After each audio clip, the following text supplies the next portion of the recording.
Good morning, folks. Welcome back to the channel. We are on our way to practice for the BFL in the Illini division on Rend Lake. Just decided to jump in this. I had the weekend off, haven't fished Rend Lake in, geez, years and years and years, and it sounded like something fun to do. So we're gonna jump in the boat with Oliver Siebert.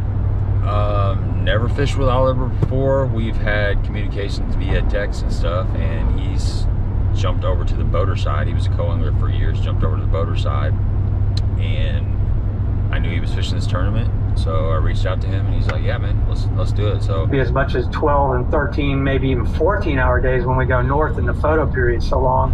He's apparently been catching a few. He's got one he wants me to take a picture of, so that means an old whopper gator, a whopper dandy, or a big fish or whatever. But it's overcast right now. It's actually foggy. I don't know if it's overcast. It's been foggy and drizzly. We've had rain. We're in a rain cycle. So I say time on the water is the best advice I've been given and that I can pass along. Temperatures have been like nasty hot, super humid, but we've been having these thunderstorms come in and cool it down. So plenty of water in the lakes around here, probably a little bit stained. Everybody's got a story. You know, I just feel like everybody has a story, whatever degree you're involved with the sport. Rend Lake it's a shallower lake. It's got a lot of visible cover.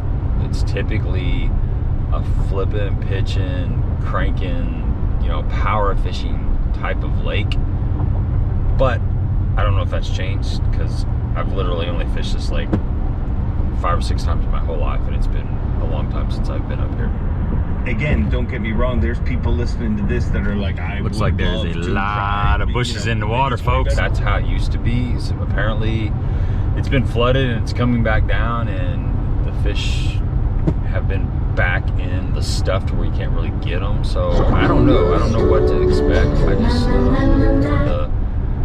going out there and spending a day on the water and just kind of learning a semi new lake. I'll find out who I draw tonight. We'll be fishing for 3 fish. I imagine the boaters will be fishing for 3 fish. I don't know what it's going to take to win. There's been times where just getting a keeper will get you a check on this lake. That's how tough it is. The Illini division is probably the most stingy division in the BFLs.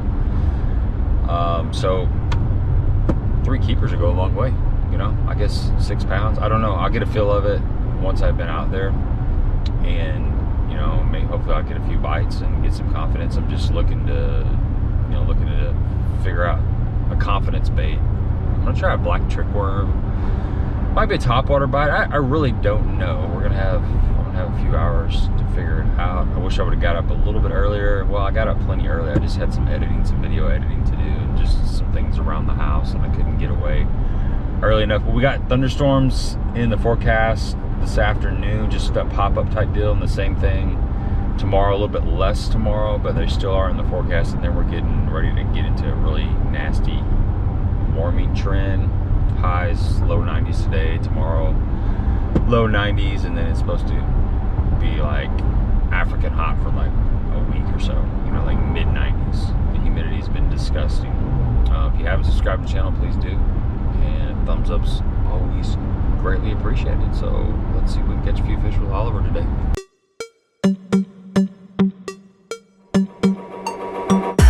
Buddy Gross, it's good to finally do this. I thought you wasn't gonna have me for a long time. No, I mean, do you know what I hate about a podcast? Is booking guests. Like, I wish you guys would just sort it out amongst yourselves. All right, we have arrived at the North Sandusky boat ramp about 10 minutes early. It's gonna give me a little bit of time to go to the bathroom and get my stuff prepared, and then try to find Oliver. Not a lot of boats here, but man, this lake's bigger than what I realized. It's wide open, and it looks like it's up quite a bit. There's a lot of water in the bushes. So, that should be interesting.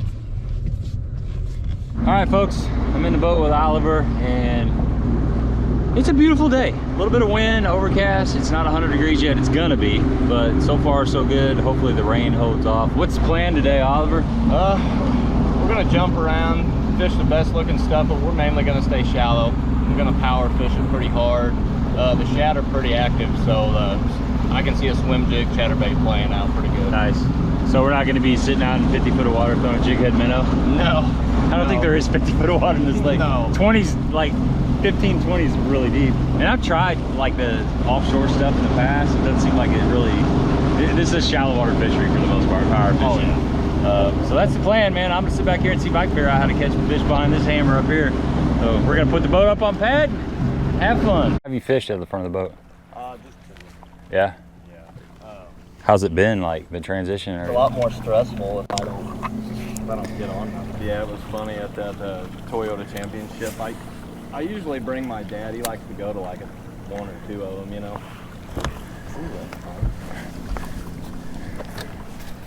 And we were in the meeting, and he told me, he's like, I'm gonna go step outside or whatnot. I'm like, all right, I'll catch up with you. And I walk in there, or I walk outside, and he's talking to Boyd Duckett. Oh gosh. And I'm like, you have no idea who you're talking to, do you? He goes, no. I was like, he owns the whole deal. He's like, oh, no kidding. Yeah, if you're gonna pick one person to have a conversation with, that's probably a good person to have a conversation with. I don't like riprap. I mean, as far as like trying to drag a jig, man, you lose so much crap on a riprap. No, I hate riprap, but Fish like it. for some odd reason, the fish get on it. Got it, thank you. Yeah, I didn't mean I hate it, like, let's go somewhere else and not even look at it, but it's like, it's so damn snaggy. Yeah, that's why. It's like an 1/8 ounce shaky head, maybe, and you can kind of drag through it sometimes. Yeah, see, that's the thing.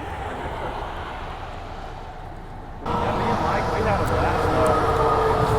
He's a cool dude. Yeah, Mike's awesome, man. Is that the day that his boat broke down or something? No. No? Okay. No.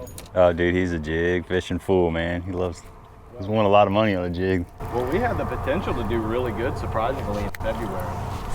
Couldn't get him in the boat. I'm sure there's guys that just fish this all day long, go back and forth. Yeah. They're used to getting like 4 or 5 bites a day. There's some big ones in there.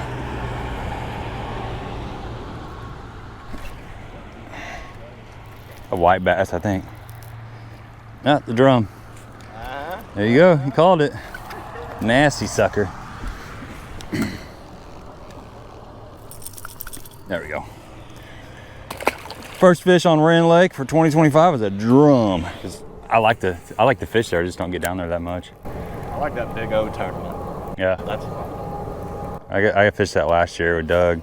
You fished it with the hammer man. Yeah. Old Doug. Yeah, he had surgery, so he's been out of commission for like the last 2 or 3 months. I was wondering why I haven't seen it. He's supposed to be ready to go in August. A little shallower right here. It's a little point coming out. Dude, that final day on that Pickwick Derby, dude, that tailwater looked fun. It was insane. I don't know how many damn fish you guys caught. Oh gosh. It was just not, you were getting tired. They start wearing you out after a while. Cause they're all, I mean, each one of them is a several minute fight for the most part. I'm sure in the current. And it keeps you awake though.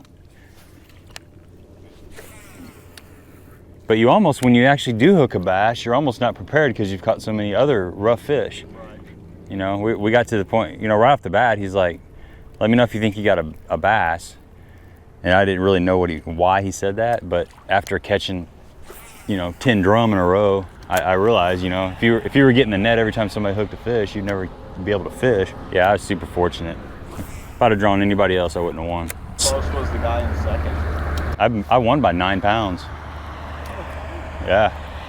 That first big largemouth I caught, that would have won it for me. I didn't realize it, but I knew it would got me in the All-American, but that was enough to win. They were just all good ones. I think I had like 7 or 8 pounds behind him, but I had my chance. I had a really big one come off on me. Ah, that was one. Oh, right by them. Yeah, sure. I saw him. He wasn't big though. He caught me off guard. They got to be 14 here? I don't even know. I think it's 14. Sounds better than 15. Of course, you'll catch a lot of 13.5ers if it's 14. It don't matter where you go, it's always like a 1/2 inch shorter. like the fact that they changed that towing a little bit. The 3? Yeah. Well, I do and I don't. I'm polarized. Well, I hadn't caught 3 keepers in a tournament until the last one, so it wasn't a concern to me. I was always worried about it.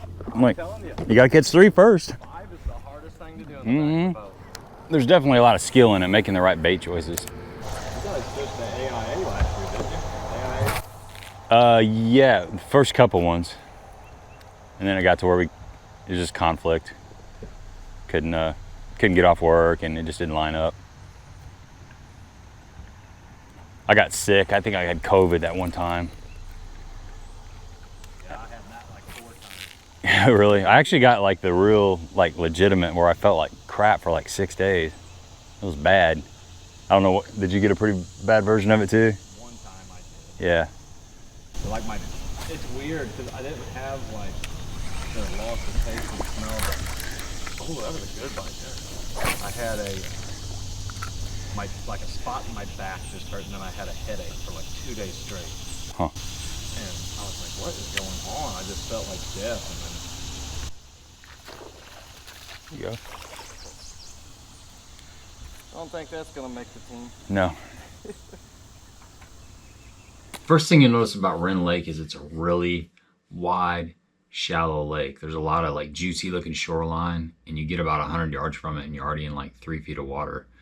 It's pretty deceiving. I'm gonna read you something off Wikipedia here about Rend Lake. It says Rend Lake is a 13-mile long, 3-mile wide reservoir located in southern Illinois in Franklin and Jefferson counties near the town of Benton. It covers 18,900 acres, stores 185,000 acre feet of water, and supplies over 15 million US gallons of water per day to 300,000 persons in over 60 communities. The reservoir is up to 35 feet deep, but its average depth is closer to 9 feet. Elevation of 405 above sea level.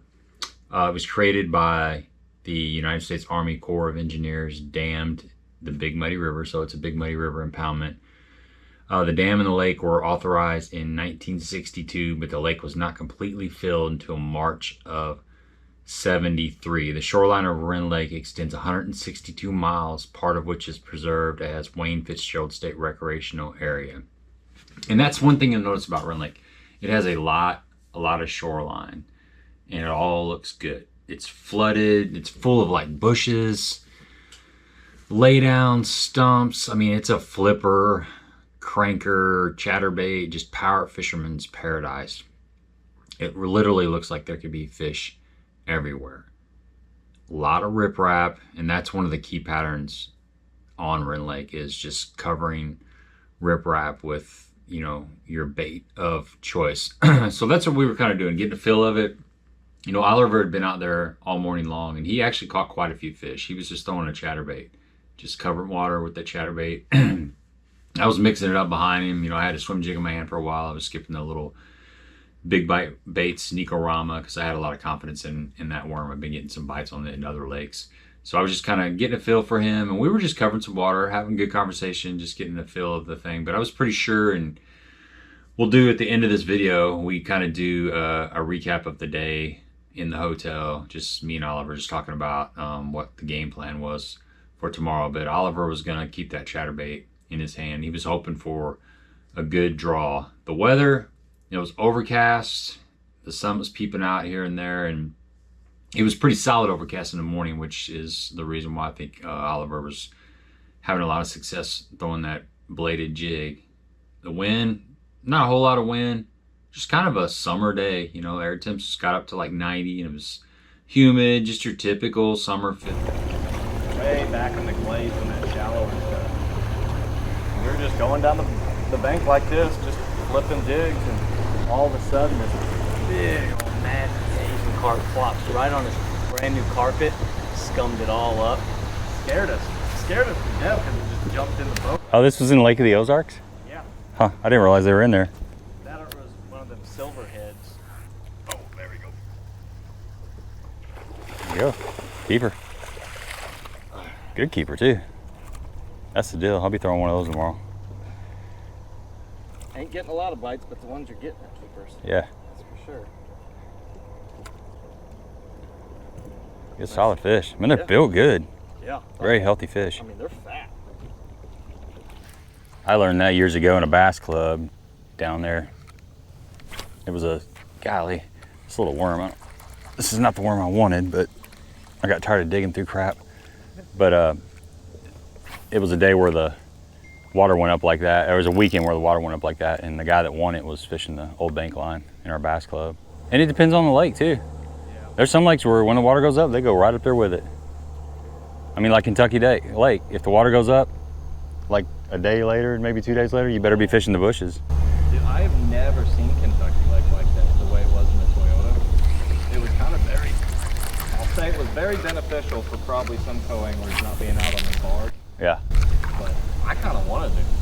I've never got to draw a guy that goes out on the bars.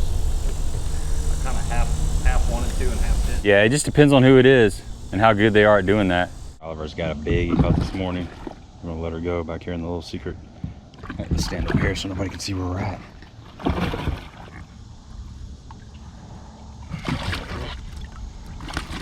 Oh yeah, it's a solid one.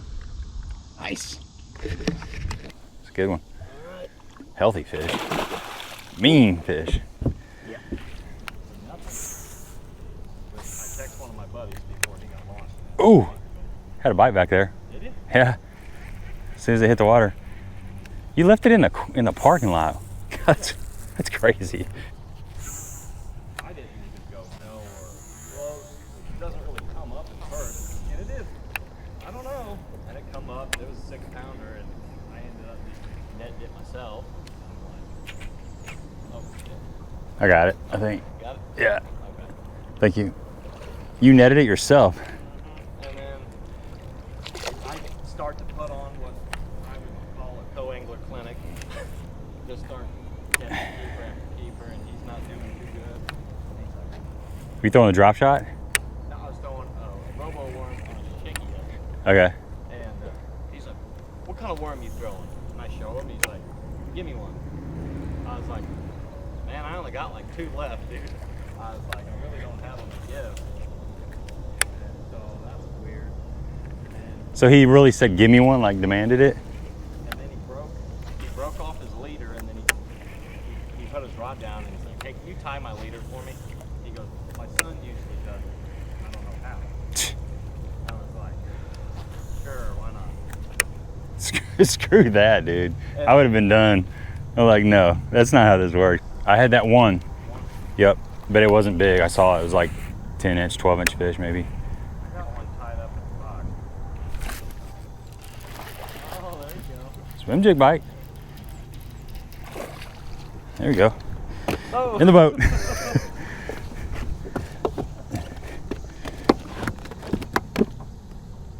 Not a keeper, but we're on the board. Man, them fish are rowdy though. Sucker just took off. He is using the impulse and the weaknesses of our minds to make people click on stuff, and then he's played a big role in a lot of this controversy. I mean, I respect his views, but I think he's like you said 2 years ago he had a point, but he's just beating a dead horse. Like, I don't agree with that spotlighting analogy. It's not spotlighting. I mean, how is like cruising down a gravel road, shining a spotlight out in the field, seeing a deer, pulling out a rifle with a scope and looking at the deer through crosshairs and pulling the trigger and dropping the deer?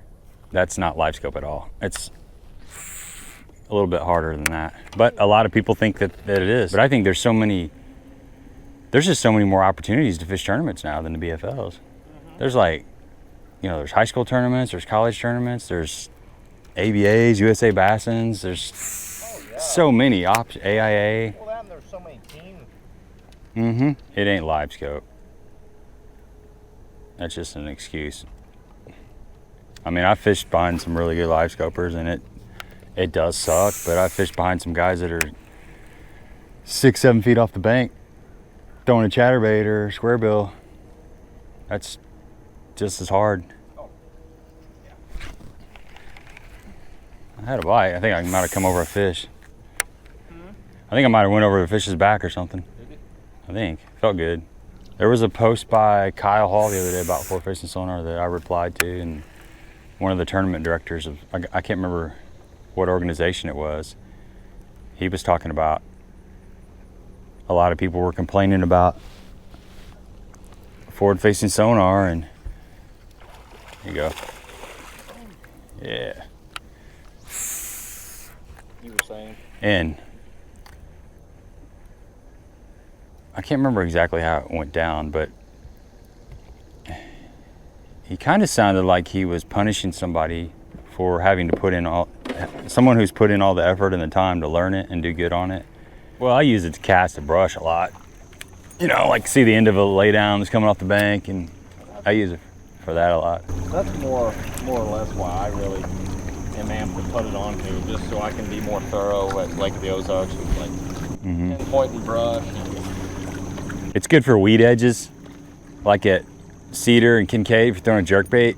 Instead of throwing it up there and jerking it once and you're in the grass, you can see kind of where the weed edge is and stay out of it a little bit, but close to it. It will suck you in though if you're not careful.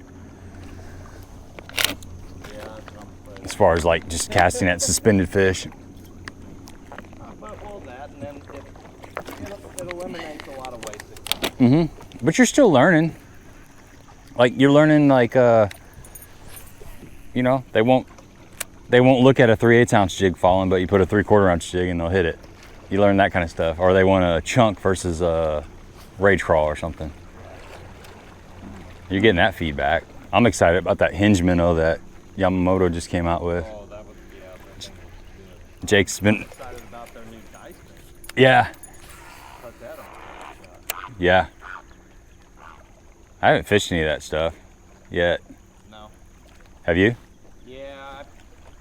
You catch anything on it? I farted around a little bit with. Is that a 200?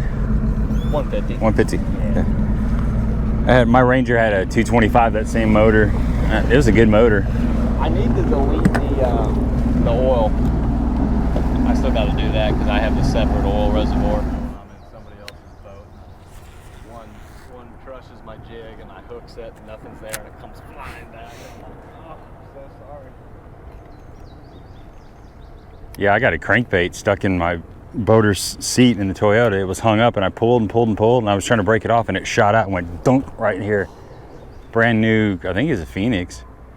He was super cool about it. We just cut the hook off and left a piece of the hook on the inside of the seat.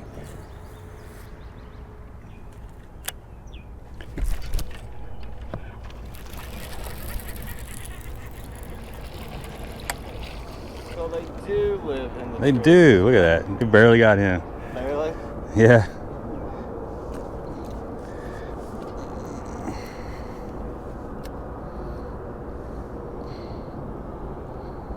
Well, they're all just so fat. They are. There you go, folks. Caught us one. I mean, he hit it on the fall. Did he? Yeah. But I tell you what I like about that, one of the things I like about that John boat is with the tiller handle, it's like you shut it off and you just step up, walk right up to the front deck and start fishing. You don't have to get out from behind the steering wheel. I mean, it's first world problems, but it's one thing I did notice right off the bat. Like you kind of got to scoot out to the center before you get up, and then when you want to tie stuff on too, you just sit down right there on the front deck and just wide open. But there's advantages to everything. Disadvantages. Well, that day that video you were talking about where I jumped a couple really good ones off on jerkbait, that dude was fishing this really shallow point. I'm pretty sure that's what was going on that point was a shad spawn. Like if you're jerking this way versus the other way, and you get bit the wrong way, there you go. You came back and get that twice? Oh my gosh, yeah. Think that was a good one? Felt like one. But he was biting it the whole way back. He Huh. bit it way up there and then bit it again. Those bugs on him. You'd probably like the Little Runt by Cumberland Pro. They got a Little Runt finesse jig. It's a good one too. I love them little jigs. Yeah. I'll have to try that one out. I see you've been It's a pretty good one. They don't make it in a half ounce. They make it in a 3/8. 3/8. I'm trying to talk them into making a half ounce, but A half would be cool just for deeper yeah. brush and stuff. But it'd be a good seller on the Ozarks for sure. Absolutely. All right. How's it going? Pretty good. How are you? Doing great, thanks. How you doing? Oh, good. How you doing? Doing good, thanks. All right, folks, that's a wrap on the practice video. Man, bites were tough. I kind of missed the main bite window. So the first part of the morning, it was overcast, and Oliver said he was catching them pretty good. And of course, I was a little late to the party, but we did manage to catch some fish. I think I'm probably going to be throwing chatterbait, skipping a wacky rig around. I do have that little 1/4 ounce Buckeye Lures Berserk, no, actually 1/8 ounce little buzz bait. So I'm gonna sling that around a little bit. I talked to my boater, and we're basically gonna be doing what you do on Rend Lake: rocks and bushes, shallow rocks and bushes. There's a couple derbies going on, so the lake is gonna be full. We talked to some guys that we're staying with, and they're in a bass club that's gonna have like 20 boats, and apparently there's a high school derby going on, a college derby, I don't know. There's just gonna be boats out there everywhere. We've got, do you know how many we have? Over 100, right, in this? Pretty close to. Pretty close to 100. Okay, so close to 100. I'm boat like 12. Oliver's boat 53. He would like to switch places with me because he's got a spot he's dying to go to, and it's probably going to be covered up by the time he gets out of there. But you know, basically, you know, the best opportunity is going to be that first couple hours, and then everything's going to get cycled through. But you can still go behind people and catch fish. You just got to be doing something a little bit different, and you got to stay positive. We can keep 3 fish on my side, 5 on his side. So my goal is just to catch 3 keepers.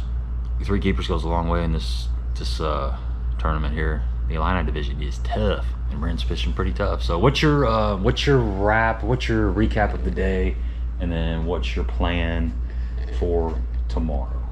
Well, recap of the day. I mean, bites are far, they're few, they're in between, but you can get them. I just think you got to move water quick, be efficient, thorough with your casts, and you just can't get married to a place too long. I think you got to go in and hit the main stuff, and I mean, just cover water. I know it's cliche, but you just got to move, and you got to find them active fish, and you got to find them quick. And if you get caught up doing something for too long, I just think you're gonna waste a lot of time. I just think you got to move water and cover it fast. And didn't really have nothing today on bottom, working slow. I really thought when that sun got high it was gonna tuck them fish up, but they just kind of seemed to be just swimming around, just kind of active at different times through the day. So maybe a guy could get lucky, you know, just moving water, being quick. I mean,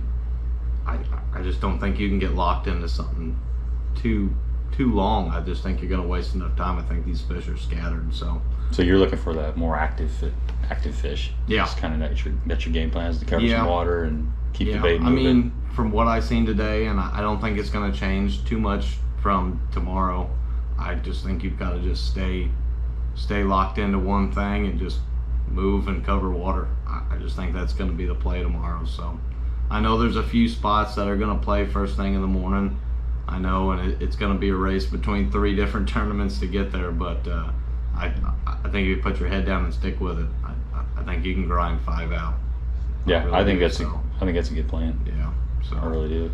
We're going to see what it holds. So I'm looking forward to it. Just it's going to be a grind. What do you think it's going to take to win on the boater side? What do you think it's going to take to win on the co side? I think it's going to be about 15, 16 pounds on boater side to win, and I'm going to go ahead and call about a 9-pound bag on co-angler. Okay, that's it. I think that's pretty good. Because the fish that you're catching, I mean, they are good fish. They really are. They're fat, they're healthy, and they're hot coming off bite. But I really think that all the keepers that are going to be caught are going to be real fat, healthy fish. So I'm going to go ahead and say 16 on boat or 9 on co. Yeah, I think that's pretty fair. How fast do you think it'll fall off? Like top 10? What's 10th going to be? I think 10th place is going to be pretty low, actually. I think 10th place will be probably 9 pounds on boater, and I think if you could catch 4.5 to 5 pounds on co side, you'll be looking at a top 10 finish for sure. Yeah, I like that prediction. That's pretty fair. So my target weight's got to be 6-7 pounds. I think I just got to get 3 in the boat. Like he was saying, 3. They're so fat right now. If you get 3 14 inchers, you're probably looking at 5 pounds probably. I would think. Yeah, easy. Because they're tall. I mean, they're healthy fish. All the 14 inchers that I caught today were really fat, Built. healthy. Yeah, which is why they're so strong. Yeah. I mean, these fish are strong. I only caught a couple, but the ones that I did hook up with, they were strong. I mean, they felt bigger than what they actually were. And he caught that Mondo, man. That was a really solid fish. You need that one tomorrow. Yeah. And I know you got here at 10 o'clock, give or take, but that first 3 hours was really good. Yeah. And I thought, well, this is a different Rend Lake, but no, that sun come out. It's typical summertime fishing. It got tough, but Well, you know they're in there because you saw them. I mean, you saw what the lake can do. The bait's active. These fish are feeding up. It's just that first bite window in the morning is going to be so critical for a lot of people, and you just got to be hitting it hard. You can't waste no time in the morning. It's got to be go go go. So Yep, you got to fish that first hour like it's the last hour of the tournament. exactly. That's a really big key of tournament fishing. Yes. It's fish all day long like it's that last 30 minutes and you got nothing in the live well. So that's gonna wrap it up. Subscribe if you have not. Thumbs up, always greatly appreciated. I know I say that all the time, but it does help out the channel a lot if you give me the old thumbs up. It just kind of strokes the algorithm. And the subscribe, man, that's really, really appreciated. Also, Baitworks. If you're looking for some tackle, go check out Baitworks. I have a code THM10. It'll get you 10% off of your order on Baitworks. Save you a little bit of money, you know, help you on your shipping, help you on your sales tax, that kind of stuff. They've got a good supply of stuff. And if you're in the Springfield, Missouri area, go by there and check it out. You will have a hard time walking in there and not spending some money because they got a lot of really good stuff down there. Derby day in the morning. We start at 6 a.m., weigh in at 2 o'clock.